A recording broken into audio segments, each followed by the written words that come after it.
India reached humongous heights and hand Bangladesh an absolute hiding in Hyderabad. Nearly 300 scored as India close out a 3-0 win in what has to be one of the more one-sided T20I series you'll ever see. Here are the takeaways from this three-match contest.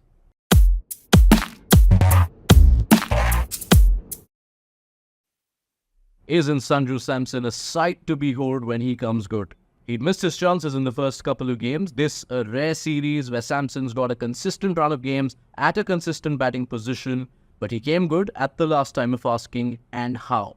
100 of 40 balls, the second fastest by an Indian in the format, and an innings replete with the kind of shot making which has made everyone just amazed by Samson's ability ever since he's been around in the IPL. The timing was to savour, as it often is, but it also makes you wonder about the timing of other things in Samson's international career.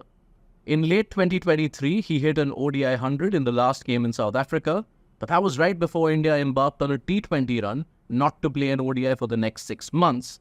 Now he's hit this 100 right as India embarked on a test match run. It's such a curious case, Sanju Samson's international career. Could this be yet another curious chapter added to it? Samson's opening partner for this series, Sharma, will have to look at it as a bit of a missed opportunity. 35 runs from the 3 games. He'd really taken off in the first innings before an unfortunate run out.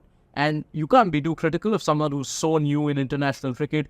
It's still only 7 innings and he already has a T20I 100 to his name in Zimbabwe.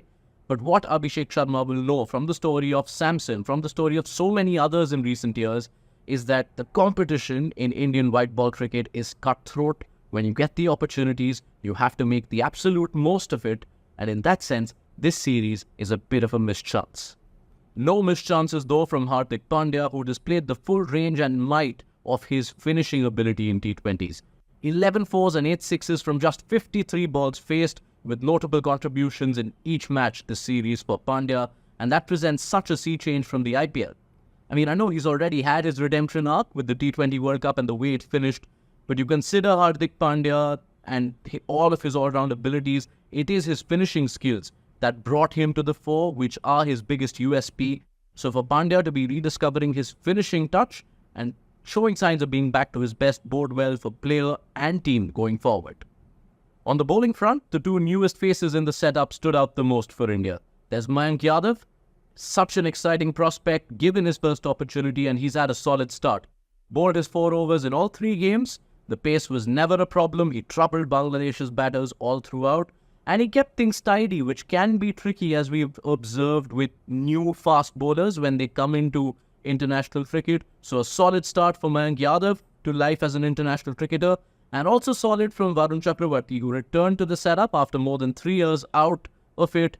Such a good IPL the last couple of years, and he returned with a 3-for in the first game, 2 wickets and a very economical spell in the second, and finishes as India's leading wicket taker of the series. So he's done his job as well. Both of these are bowlers who will probably not be first choice picks when India have their entire contingent to choose from, but they've done their bit, they've raised their hands and showed that they can belong at this level. And finally, the biggest winners from this series? Kolkata Knight Riders, because their uncapped player still remains uncapped. It's IPL retention season. The deadline to announce the retentions is October 31st. This was India's last international assignment before that. And there were 3 uncapped players coming into the series. 2 of them are now capped. Mayank Yadav of Lucknow Super Giants and Nitish Kumar Reddy of Sunrisers Hyderabad. So both those teams, if they want to retain these players, now either have to use the RTM card or spend upwards of 11 crore rupees.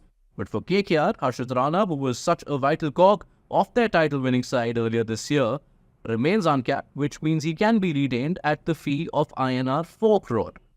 So 2024, quite a great year to be Kolkata Knight Riders.